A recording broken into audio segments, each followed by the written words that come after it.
Barrison, I'm the director of the center, and I am delighted to welcome you to our spring speaker series. Can you hear me? I don't feel like I'm projecting. Okay.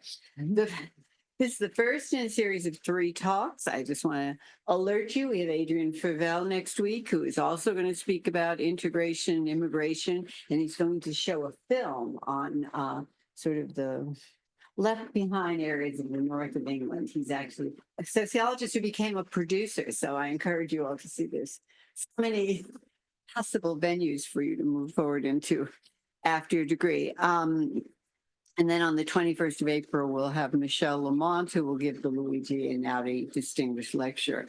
But today, it is my particular pleasure to begin our speaker series with Jean Beeman, an extraordinarily accomplished scholar of race, identity, and French society. Jean Beeman is an associate professor of sociology in the PhD program at the Graduate Center of City University of New York, otherwise known as CUNY. She has taught at Santa Barbara, Duke, Purdue. She's held numerous fellowships, including a Max Weber Fellowship at the European University Institute. Work is firmly grounded in France and European society more broadly. Research is ethnographic in nature and focuses on race, ethnicity, racism, international migration, and state violence in both France and the United States. She is the author of the acclaimed book, Citizen Outsider, Children of North African Immigrants in France, as well as numerous articles and book chapters. She is also an associate editor of the journal Identities, Global Studies in Culture and Power, corresponding editor of the journal Metropolitics Metropolitique. She was a 2022-23 fellow at the Center for Advanced Study in Behavioral Sciences at Stanford, and she is co-PI of the Mellon Foundation's Sawyer Seminar Grant, Race, Precarity, and Privilege, Migration in the Global Context. She has so much theater that I'm just giving you a taste of it. And based on her years of ethnographic research on France's present anti-racist movement and mobilization against state violence, her new research introduces a framework of suspects' citizenship, which demonstrates how ethnoracial minorities are constantly outside of the boundaries of full societal inclusion and how they negotiate that boundary between inclusion and exclusion. I don't want to go on any longer to describe this because this is her talk and I'm going to let her do it. She'll do it better than I can. So please join me in welcoming Jean Beeman to IES and Cornell, and we're really eager to hear what she has to say today.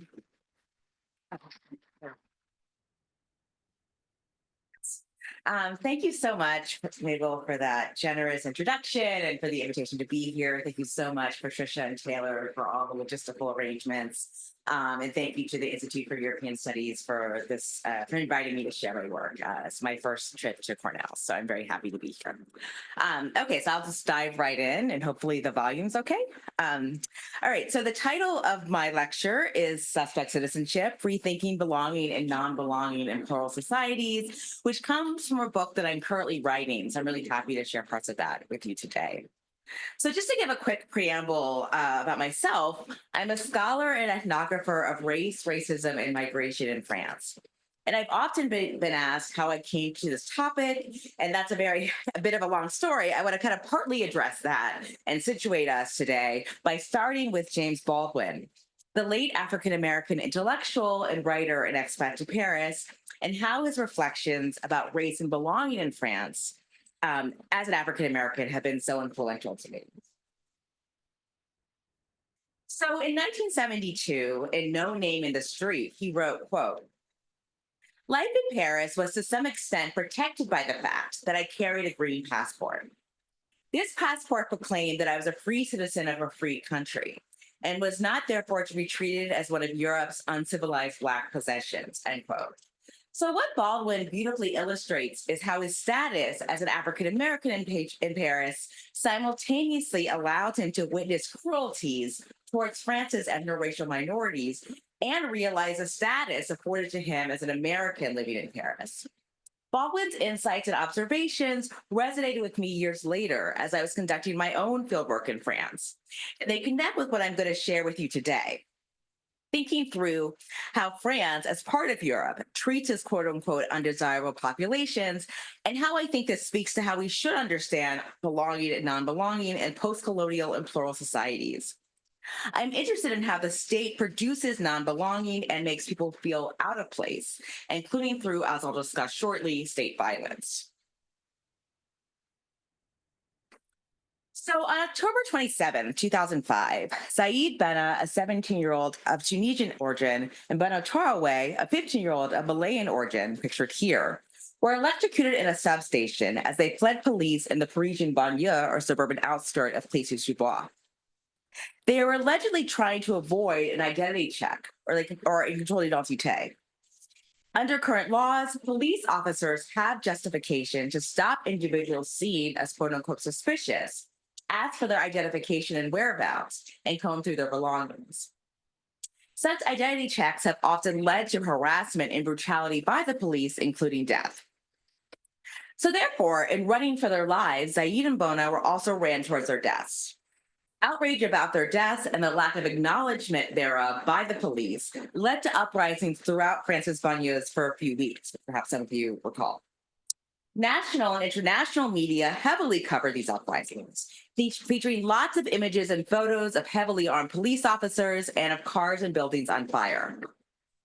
Then President Jacques Chirac declared a state of emergency, and then Interior Minister and later President Nicolas Sarkozy called the individuals involved in the uprisings racailles, or scum, and suggested cleaning the streets of the banlieues with a cross shear, like a brand of a high-pressure water hose. The police officers involved in the deaths of Zaid and Bona were cleared of all charges related to their deaths over a decade later. So at the time of these uprisings, the popular discourse was that the disaffected, unemployed, and underemployed youth involved in these uprisings needed to better integrate themselves into French society. This includes youth like Zaid and Bona, who are framed as immigrants rather than as French-born citizens. They were the problem, not the state of France itself. While these uprisings received much national and international media attention, what was often missed in the discourse at the time was the role of police violence or state violence in creating a context for the deaths of these two ethnoracial minority youth and the subsequent uprisings.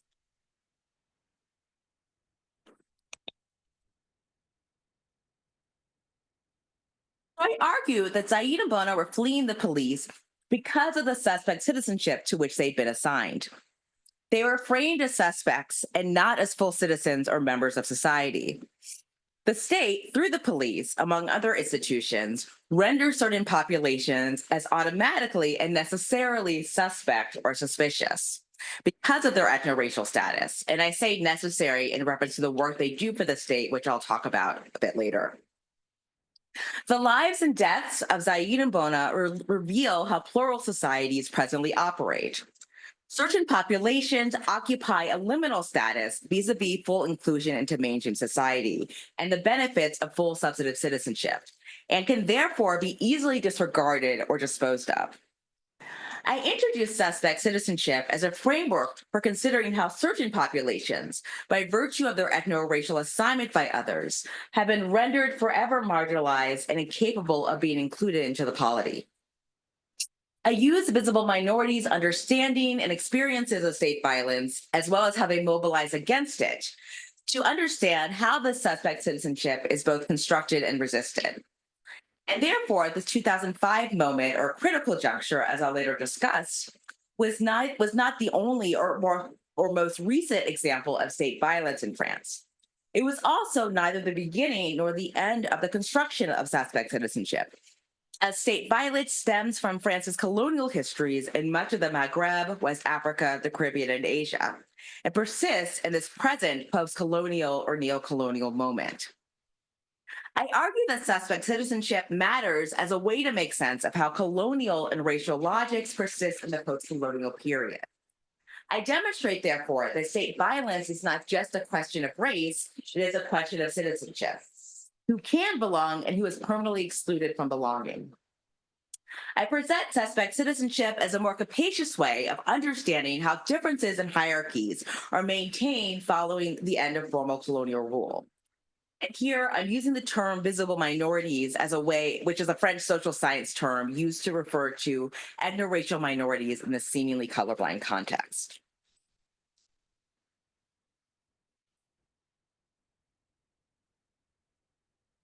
So I'm next going to discuss my methods and provide a quick background on French republicanism, racism, and citizenship in France, which situates this work. I will then introduce in more detail my framework of suspect citizenship and provide some examples from my fieldwork of both how it manifests and is resisted by visible minorities, as evident in the movement against state violence. I will also briefly discuss the contours of this book in progress, and this is a chapter outline that changes all the time, I feel like. This includes discussing the contours of state violence in France and the work that state violence does, theorizing state violence outside of specific killings to overall questions of surveillance and policing, the goals and aims of this social movement and how activists frame the social problem of state violence, the transnational resonance of Black Lives Matter, and the global connections that activists make with anti-racist struggles elsewhere. The role of Black feminism and intersectionality, as Black women are often the face of present anti-racist struggles, and how they therefore think about their status as Black women within France. And considering how anti-racism operates and can operate outside a codified and recognized actor-racial categorization. I'll briefly conclude with the implications of this framework and why I think suspect citizenship matters. And this image is from an anti-racist protest, and I'll just translate the French, which is Justice for Adama, who's a victim I'll talk about shortly, and the French version of No Justice, No Peace, which requires more words in French to say. So my book is based on ethnographic research in the Parisian metropolitan region conducted between 2017 and 2022, interrupted at various points due to the COVID-19 pandemic. This includes 47 interviews with activists involved, broadly speaking, in mobilization against police violence, including individuals who are associated with different collectifs or organizations, as well as journalists who reported on some of these issues, and family members of victims of police violence, some of whom are activists themselves. I've also conducted many, many hours of participant observation over the same time period, working with different organizations at demonstrations related to police violence and anti-racism, as well as organizational meetings, activist trainings, and other types of related events. Most of the people I engage with in my fieldwork are visible minorities, as in mainly either Maghreban, West African origin, or Caribbean origin, as in descendants of migrants from former French colonies and present overseas départements in these regions. I've connected with individuals through various collectifs and organizations, existing networks, and social media pages, which I'm happy to elaborate on during the Q&A. I do all of this work in French, and I use a native French transcriber, and I do all the translations myself. So my method here is informed by a Black feminist epistemology, which takes seriously my standpoint as a Black woman conducting this research. In some of my earlier work, I've discussed how my identity as non-French and as a Black US citizen has been implicated in conducting ethnographic research, namely in the relations with my respondents, some of whom perceived an insider connection with me as a fellow ethnoracial minority. So far, this has also remained the case with this current work, particularly as individuals reference my own identity as a Black American living in this era of Black Lives Matter.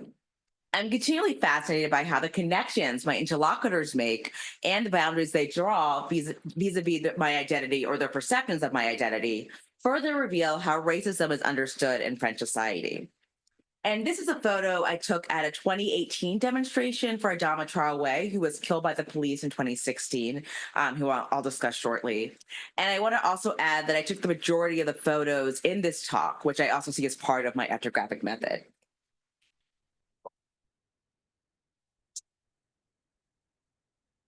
So why France is a question I get often.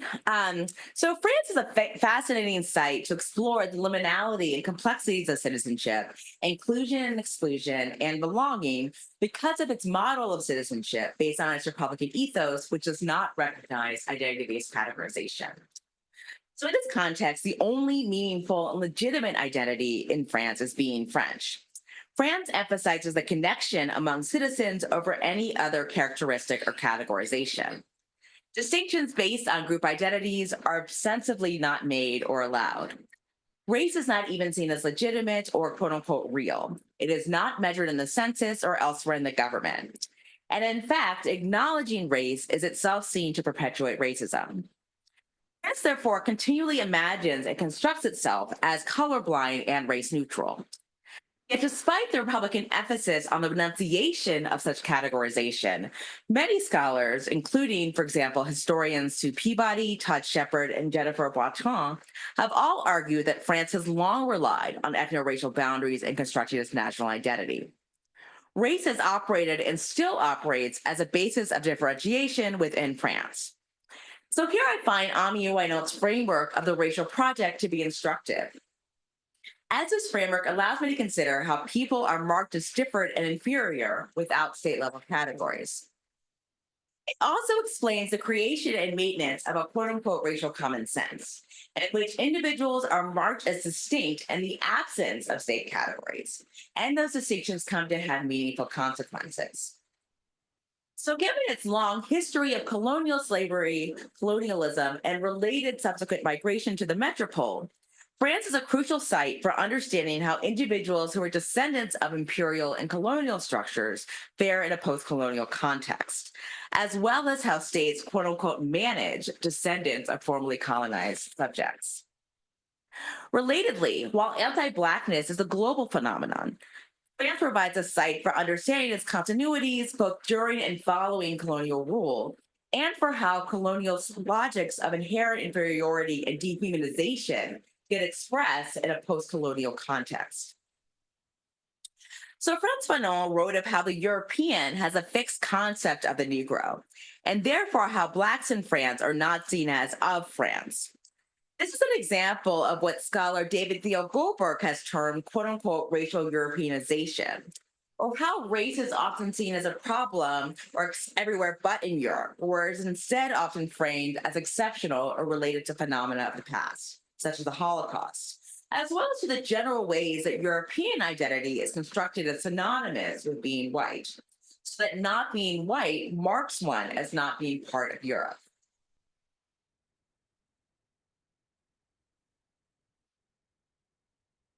So, what does anti-racist mobilization and anti-racism look like in a context in which race does not, quote unquote, exist? How do activists who are trying to bring attention to the hyper-surveillance and identity checks, as well as to actual death by the police, do so in a context where racism is never an accepted explanation for life chances and outcomes? How do people operate in the state of ongoing racialized crisis in the wake of French colonialism and the aftermath of decolonization? And this photo is from another anti-racist protest in 2018. And hopefully you recognize the image of Rosa Parks. If you don't, I can't help you. And the text translates to, who will protect us from the police? Police are everywhere and justice is nowhere. So my framework of suspect citizenship here builds upon some questions I've explored in some of my earlier work, including the framework of quote unquote citizen outsiders, which is the title of my first book, which itself builds upon Black feminist scholarship, conceptualizing how individuals can be members of a society in a formal sense, yet simultaneously kept on the margins of that society, thereby complicating the relationship between race citizenship and belonging, as well as the framework of cultural citizenship, which I've used as a corrective to theories of immigrant incorporation and assimilation for the second generation. So here I examine suspect citizenship at the nexus between boundaries of belonging and non-belonging in society, anti-racism, and activism against state violence or police violence in France. So my use of citizenship and suspect citizenship built upon long-standing debates on the racialized and differential nature of modern citizenship. Thinking here of scholars such as Gurminder Barma, Letty Volpe, David Fitzgerald, and Evelyn Nakano-Glenn, among others. I push this further by questioning whether or not ethnoracial minorities are ever capable of being fully included into society.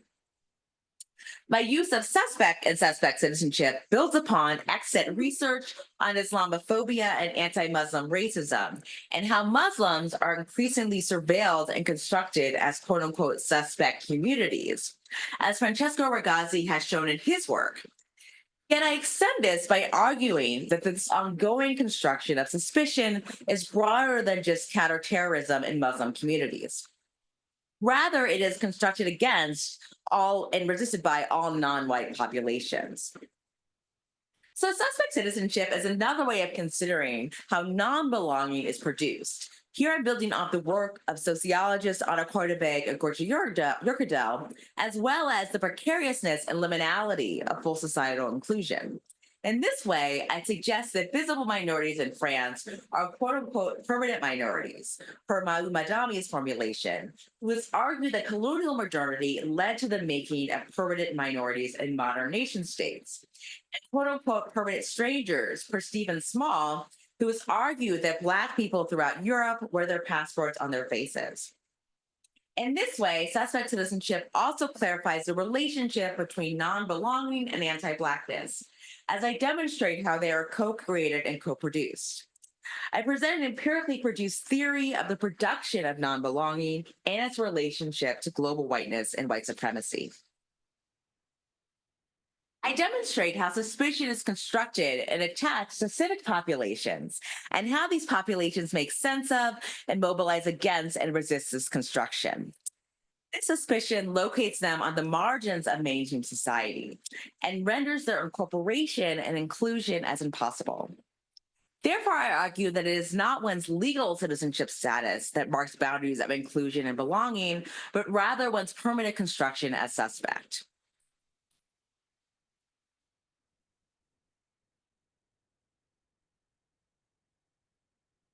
I now want to say a bit about the contours of state violence in France that I'm using for this project.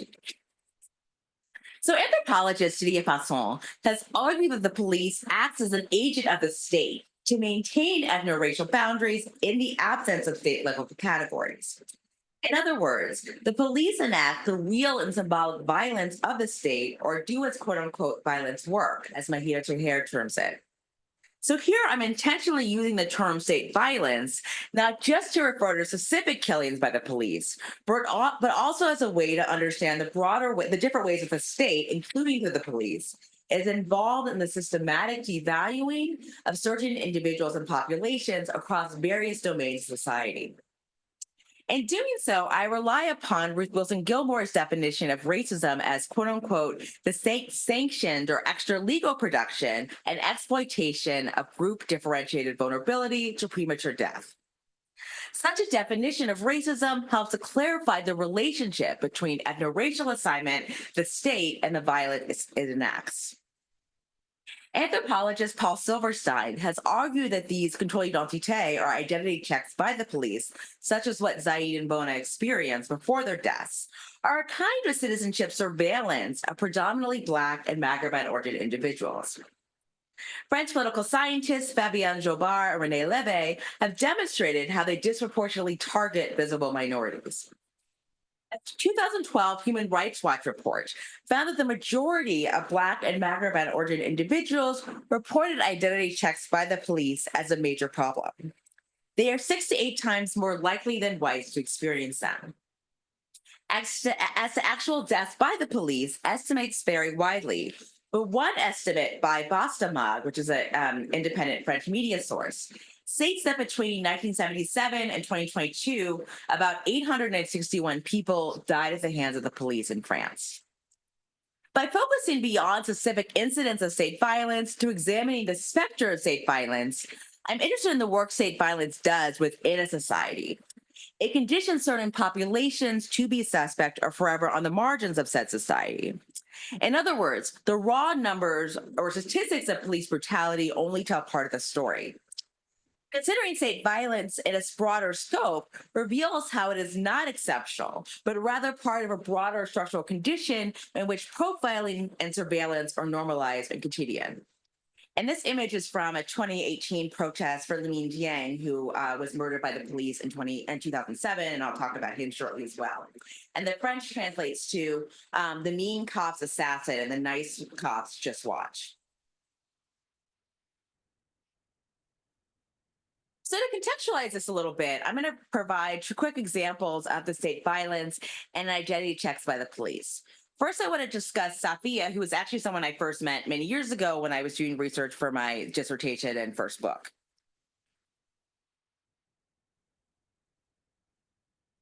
So she is a 39-year-old journalist who is also a magazine editor and novelist. She was born in Paris to Tunisian immigrant parents and grew up with her two younger brothers and younger sister. Safia now lives in an apartment in Cergy-Pontoise, which is another western banlieue of Paris, with her two young children and her husband, who was born in Paris to Algerian immigrant parents and works as a banker. So one time when she and I were meeting in her office in the 15th arrondissement in Paris, she recounted a recent disturbing incident. So one day she traveled to Marseille in the south of France by train for some work-related meetings. She had no luggage with her, so she was not spending the night and was carrying only a satchel containing the items she needed for work. When her train arrived at Gare de Lyon at the end of the day, back in Paris, she was stopped leaving the train by a plainclothes police officer. He demanded to see what was inside her bag. She told me, il m'a tutoyé, that is, he addressed her using the informal or familiar pronoun tu for you, rather than the formal vous, that merely understood as a breach of etiquette, but also understood by Safia as a clear sign of disrespect. He demanded to see her identification and asked her why she was carrying only a satchel versus having luggage with her. He asked her, quote, "Are you smuggling drugs? Are you a prostitute? Are you working for someone?" Humiliated, Safia answered that she was a journalist and had gone to Marseille for some meetings, excuse me. She showed him her ID and the ID issued by the publication for which she works. The craziest thing, she told me, as her eyes welled up with tears, was the train was packed with people, with white people. There were a ton of white people, and I was the only one who was stopped. No one said a thing. The other passengers just stared at me, end quote. She explained to me that she sees things like this happen to far too many visible minorities in France. She says, quote, "You can't just let these things go by. How can people not think this is wrong?" she asked. And this image is from a 2018 protest for Adama Traoré, and the French, if you can sort of read that, translates to halt to state murders and lies and justice for Adama Traoré.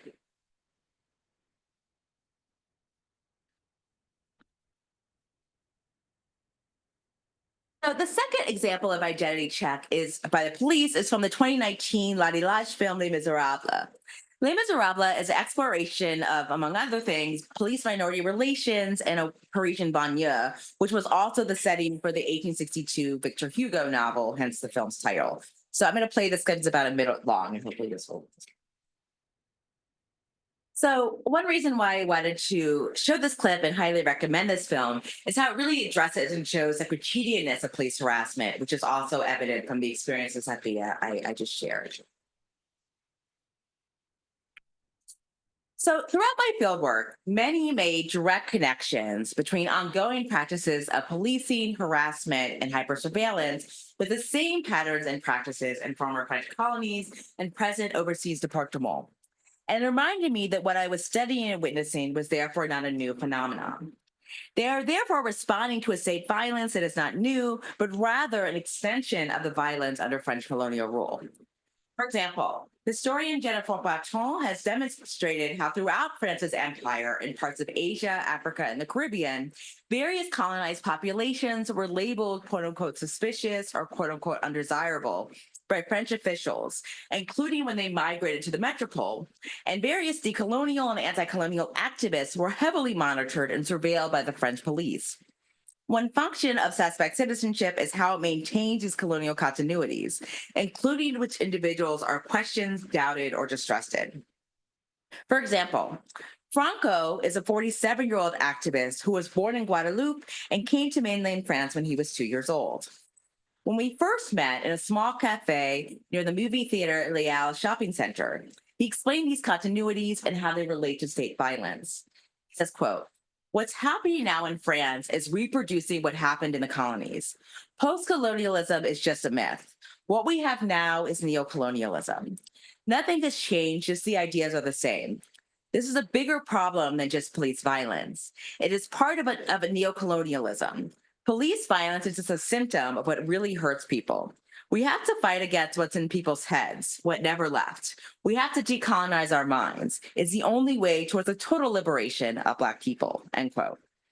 So Franco grew up in various banlieue communities surrounding Paris and is active with a number of collectifs fighting against police violence and harassment, as well as what he terms quote unquote negrophobia. He was motivated to become an activist partly because of the 2005 uprisings. In another conversation we had, he explained to me that, quote, we're the only ones ever called racaille, scum, not the white protesters or people from the left, end quote. In fact, Franco is one of many of my interlocutors who've mentioned how important the 2005 uprisings were for driving them to identify and become activists, particularly as many of the structural conditions that led to Zayn and Boda's deaths have not changed. In this way, the 2005 uprisings were a quote unquote critical juncture, or a distinctive moment in which different ideologies and arrangements were forged, making it difficult to return to a period before such changes. Franco often helps lead demonstrations for victims of state violence, including Adama Traore and Lamine Dieng, who I'll discuss shortly, and also leads trainings to empower others about how to respond when they are stopped by the police, including their rights to film such encounters with the police using their phones and then post those videos to social media. So in fall 2021, Franco was fined about 1,500 euros for spray painting a statue of Jean-Baptiste Colbert outside of the National Assembly in Paris with red paint reading state negrophobia in June 2020, which is this image here. Colbert famously wrote the Code Noir or Black Code, which among other things defines slavery and its conditions in France's overseas territories. Franco publicly described this gesture, which was condemned by President Macron as an inappropriate way to protest, as a political act responding to the French state's anti-Black racism.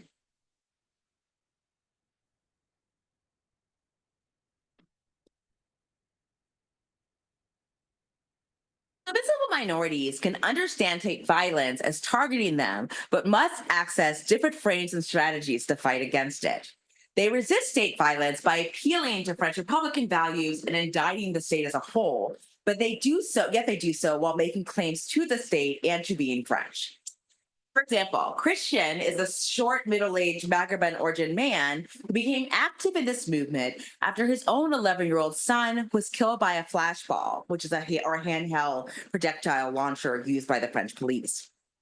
He regularly speaks about state violence, exposing different policing techniques, and what he frames as the state's disregard for people like him. He says, quote, we can't get justice from this justice system.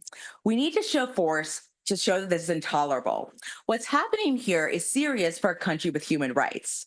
How can we say justice exists here when this happens? Every time you enter a public school in this country, you do so under the banner of liberté, égalité, fraternité. But it's clear that it does not apply to us. It never applies to us. We aren't all equal, end quote. So here Christian is speaking to the permanence of his minority status and echoing what was constant throughout my fieldwork. How visible minorities feel France has failed to acknowledge and recognize all of its members. The Christian experiences not being equal reflects how he and others like him are interpolated as suspicious to a French universalist society. State violence or the threat thereof is only one manifestation of the suspect's citizenship. So when I first met Christian at an anti-racist training in 2017, he spoke about the death of his son and screened a brief video of his son's final moments. He recounted how this video footage was manipulated in court to allege that his son had perpetuated his own attack. Throughout this day-long training, different activists, family members, and friends of victims and lawyers spoke on how to respond during encounters with the police and filming these encounters, the value of community organizing and media training, and how to craft an effective petition and gain supporters and signatures on social media. Another activist I spent time with is Assa Traore, who is leading the movement for justice for her brother, Adama Traore, and she's pictured here under a photo of her brother.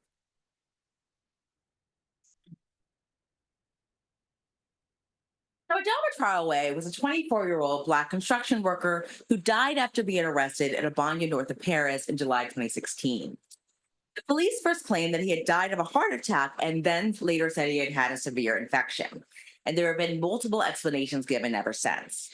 Since his death, which one U.S. media account termed quote unquote Francis Ferguson, there have been numerous demonstrations demanding justice for Adama Traore, including one every year on the anniversary of his death. And this photo is from one such demonstration in 2018. So Asa and her family and friends are alleging lack of assistance and willful neglect by the police as both contributing to his death, especially since he had no chronic health issues prior to his death. Before her brother's death, she was working as a teacher's assistant in another banlieue north of Paris. She has since written or co-written 2 books, the sales of which she uses to seek justice for her brother. This includes paying legal fees for 4 of her other brothers. She has 17 total siblings, who have been in jail for various periods since Adama's death. She has stated publicly that her family has been under attack ever since they contested the official explanation for Adama's death, explaining why her brothers had been arrested. So Asa regularly talks about state violence and her brother's death, not just in France, but all over the world, and has received support from various celebrities, including French rapper Maccabi and activist and scholar Angela Davis. As she explained to me when we first met in 2017, she sees this cause as not just being about justice for her own brother, but for all forgotten populations in France, including residents of the Quartier Populaire or working class neighborhoods, who know the police only as a quote unquote invading force. Here's just one example from my fieldwork of how activists frame and understand state violence as not just about specific killings, but as an indicator of how visible minorities are systematically devalued. Once when I met with her when she was signing copies of her first book at the offices of Sewell, her publisher in Paris, she explained, quote, "We don't see people like Adama as a human, a son, a brother. Even I've been controlled in these quartiers, neighborhoods. What's happening is France is having an identity crisis. It wants to suppress differences, but you can't do that," end quote. Here, Asa is speaking not just to the pervasiveness of state violence, here the prevalence of these identity checks, but also to the ways that people like her slain brother, like her, are not understood as part of France or even as fully human. Her words also speak to the tensions inherent in French republicanism, as some differences in French society are seen as meaningful and others are not. And this image is a photo I took at a 2019 demonstration for Adama Traore, and you can see that Black Lives Matter. And the bottom it says, "Silence, France kills," and then it includes the date of Adama's death.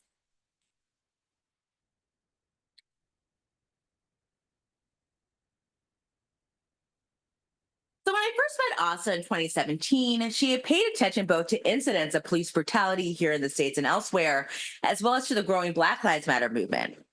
Yet this did not mean that she and other activists automatically transferred Black Lives Matter to the French context, as they are aware of the differences in structure and identity politics between the two societies, even if the experiences of ethnoracial minorities are very similar.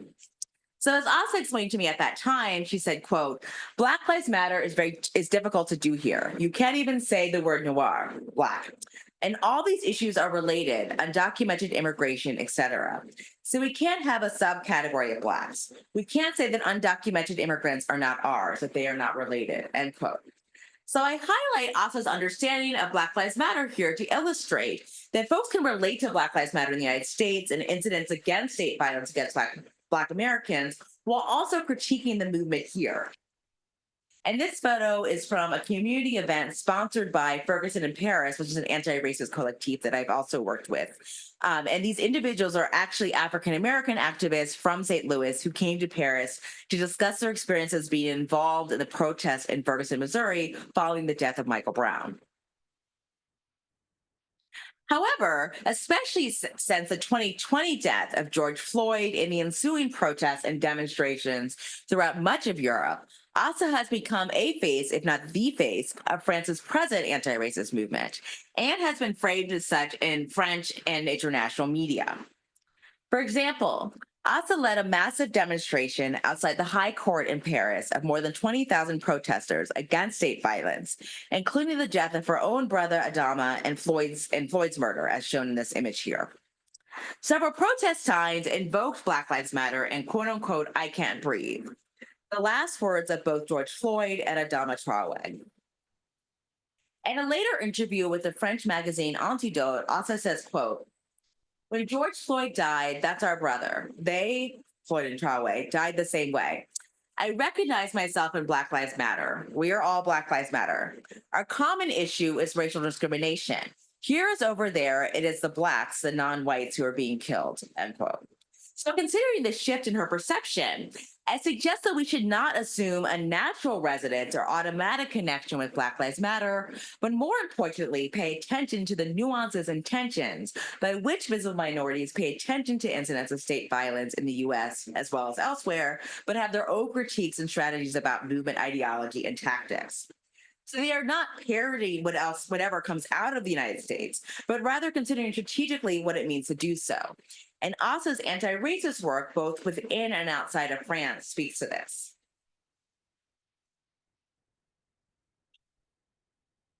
As I've argued elsewhere in some of my other work, what one might term as Black Lives Matter in Europe actually builds upon and connects to present and past anti-racist struggles within Europe itself, including challenging the denial of race and racism, and forcing individual European states to grapple with their own histories of slavery and colonialism.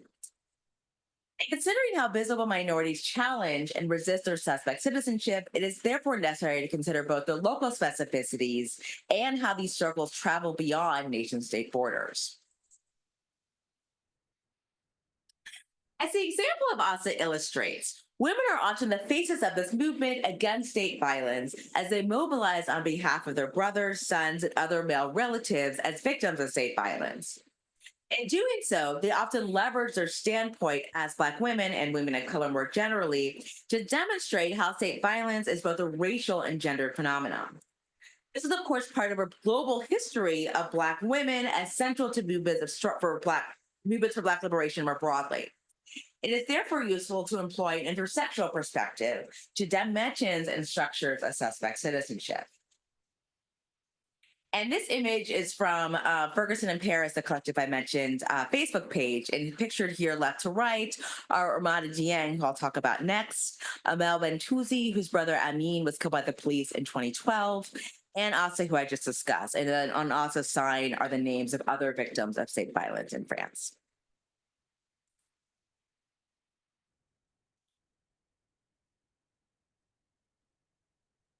So here is Asa, 45-year-old Ramada Jiang, pictured here, who I also first met in 2017.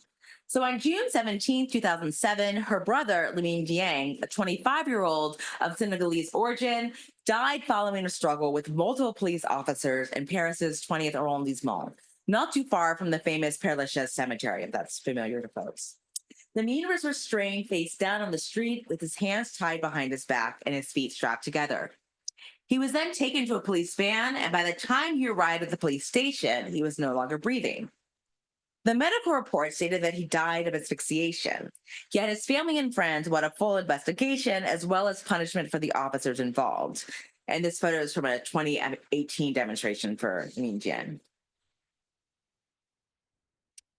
After her brother's death, Ramada started a collectif Vivolegs, this banner here, loosely translated as Stolen Lives, as a way to mobilize others against state violence. She wants us to be a worldwide network, connecting what's happening in France to what's happening in the United States and other societies. Through this collective, she and other activists align with friends and family members of other victims of police violence, and also hold yearly commemorative demonstrations each June on the anniversary of Min's death. During this commemorative march, Ramada recounts the specific incidents leading up to Lamin's death, leaves flowers at the exact spot where he died, as well as allows family members and friends of other victims of state violence to give their testimonies. And this photo is from a demonstration I was a part of in June 2017, which was then the 10-year anniversary of Lamin's death. Once when she and I were meeting in a park not too far from where her brother died, she explained the contours of this issue. She says, quote, police violence in France really is a racial question. It is racism of the state because when you look at the list of victims, you see that essentially more than 90% are Blacks and Arabs. The remaining 10% are activists or militants, Roma, and what we say in quotation marks is accidents. Whites only die by accident because they are not targeted, they are not the profile. There's a kind of profile for police violence, and the profile of victims is always the same profile. It's always young Black men between 20 and 40 years old, and Maghreben or North Africans as well between 20 and 40 years old and grow.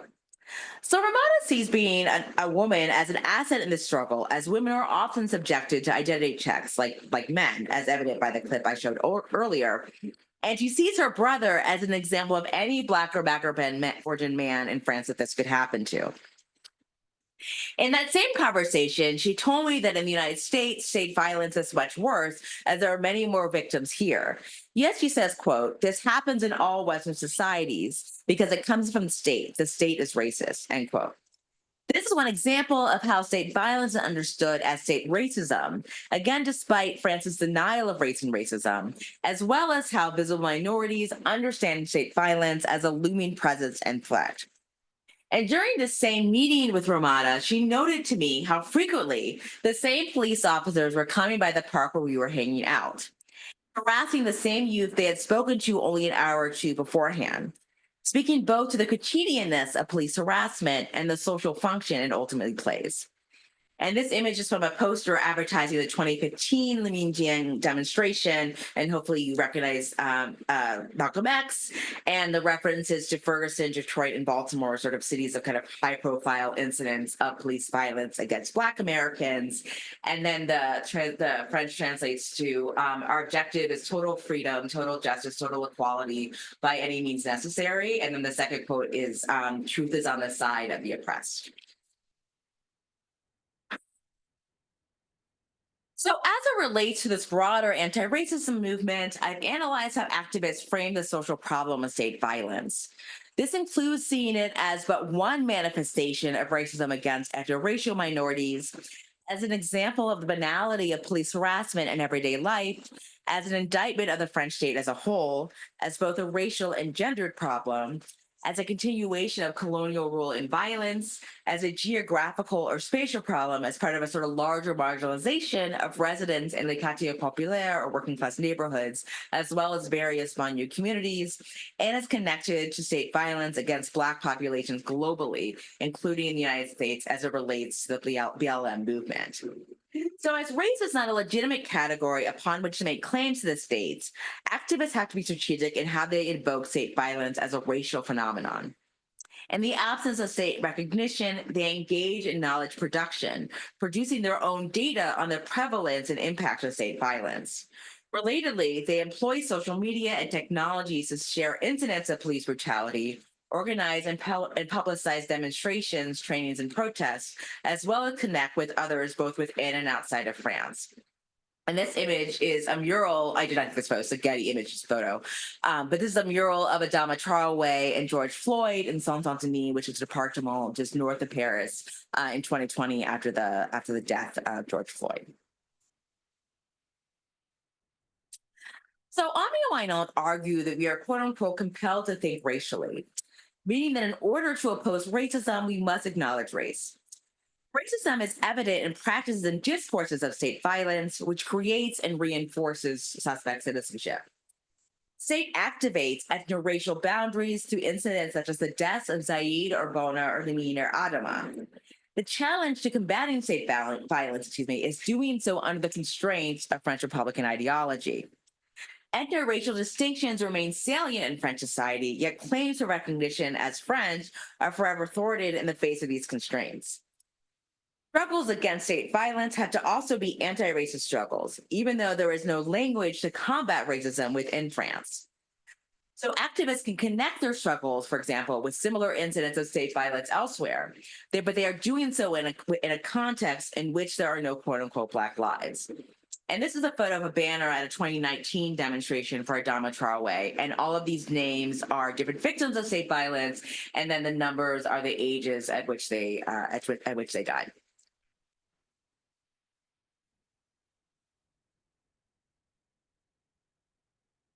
To conclude, suspect citizenship as a framework matters because when we say, for example, that French republicanism or France is inherently racist or white supremacist, we need to examine how that inherence is secured. And I'm arguing here that suspect citizenship is how that's secured. In other words, certain populations are rendered forever suspect, and this structures belonging versus non-belonging, as well as how individuals resist that. The specter of state violence therefore structures the lives of visible minorities or non-white individuals in France, conditioning them as suspicious and forever marginalized. Suspect citizenship is an example of what Charles Mills refers to as a quote-unquote racial contract, clarifying how white supremacy is maintained through distinctions between full and subordinate personhood. Suspect citizenship produces and reaffirms those boundaries of belonging versus non-belonging, and who can and cannot belong in society. And this is directly related to both the European colonial project, which ordered and remapped much of the world, and to the simultaneous anti-Blackness and dismissal of racism throughout France and broader Europe. For example, as Celeste Currington argues in her analysis of Afro-descendant women in Portugal, that just came out, it's a great book. She says, quote, a larger ontological structure of anti-Blackness facilitates the racialized exclusion around belonging encountered by Black people day to day, end quote.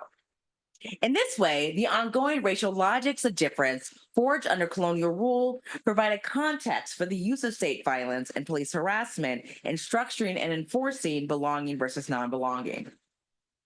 So I see suspect citizenship also in line with recent calls for more decolonial approaches to our ways of thinking as sociologists and in conversation with the expanding field of Black Europe, and tending to how we cannot understand dynamics in present-day Europe without a recognition of colonial and imperial histories, as well as the indispensable role of mobilization by Black populations against these structures. In other words, documenting suspect citizenship is akin to presenting a history from below or a new way of thinking and making sense of difference in post-colonial societies. I also think suspect citizenship matters when bringing this into conversation with sociologist Richard Alba's distinction between bright versus blurred boundaries. I suggest that state violence and the specter thereof brightens boundaries between whites and non-whites. Moreover, a kind of bright boundary exists between those individuals framed and understood as suspect and those who are not. State violence itself is flattening distinctions between the different visible minority groups. Despite the multitude of distinctions among France's visible minorities, whether they're Black, Maghrebin, Origin, etc., and of course, French Republican ideology, which downplays identity-based collectives, state violence and the growing mobilization against it suggests that a collective we is forming. I demonstrated here how state violence, or the threat thereof, reminds individuals of their status in society. The specter of state violence illustrates how citizenship and societal belonging extend beyond questions of legal citizenship status. Visible minorities rely on the idea of citizenship, your Republican ideal thereof, to make claims to the state and contest what the state enacts. So Zaid and Bono were technically French. They were born in France, but simultaneous with their status as French citizens was their status as suspect. And understanding the relationship between the two, is crucial for understanding how racism operates and how white supremacy is maintained in plural and liberal societies. Suspect citizenship is a necessary feature of modern liberal societies, including but not limited to France, as some populations are automatically included within society and other populations are treated as precarious and excluded from ever belonging. This goes beyond inclusion into society to a consideration of whose entry and rightful place in society is actively denied. As sociologist Cecilia Menevar has introduced legal liminality to demonstrate the multivariate barriers in bureaucratic systems that migrants have to face between being documented and documented, Here I suggest that suspect citizenship clarifies how this liminality and precariousness persists even for legal citizens, as the state remains engaged in making people feel out of place. For example, within the United States, sociologist Barbara Combs uses the framework of quote unquote bodies out of place to convey how Black Americans are reinforced that they do not belong and experience quote unquote out of placeness by white Americans. Whether when they call the police when Black Americans appear to be engaged in wrongdoing, or when the police themselves enact violence upon Black Americans. This is a broader way of considering how Black populations are always outside of the category of substantive citizens, and therefore not entitled to the full benefits of substantive citizenship. As Barbara Combs demonstrates the continuedness of anti-Blackness in a post-civil rights movement context, demonstrate here how this operates in a post-colonial context, as anti-Blackness and non-belonging are continually mapped onto colonial populations and their descendants. France is therefore one case of a society in which structures such as slavery or colonialism have changed, but underlying logic supporting them have not. Suspect citizenship offers a new way of considering ongoing practices of colonialism following the end of formal colonial rule. I'm ultimately arguing that we need a more expansive understanding of the relationship between citizenship, belonging, and race, and suspect citizenship helps get us there. So to end, I'm going to come back to Baldwin. Here he is pictured here in Paris, as well as to this photo I took of a young boy with a t-shirt reading Black Lives Matter as at a demonstration for Palestinian liberation at Place de la Nation in Paris last summer. So throughout my fieldwork, from my dissertation research, which I began many, many, many years ago, to the current book that I've shared parts of with you here today, France's visible minorities have made clear the connections they see between their plight and the plight of Palestinians in the occupied territories. This is the context under which I conduct and share this research, and under which visible minorities struggle for recognition. Beyond the context of France, Baldwin has warned us all of the dangers that will occur when white supremacy, or this quote unquote racial nightmare, as he put it in 1963, is not contested, challenged, and rebuked. It will be the fire next time. Thank you.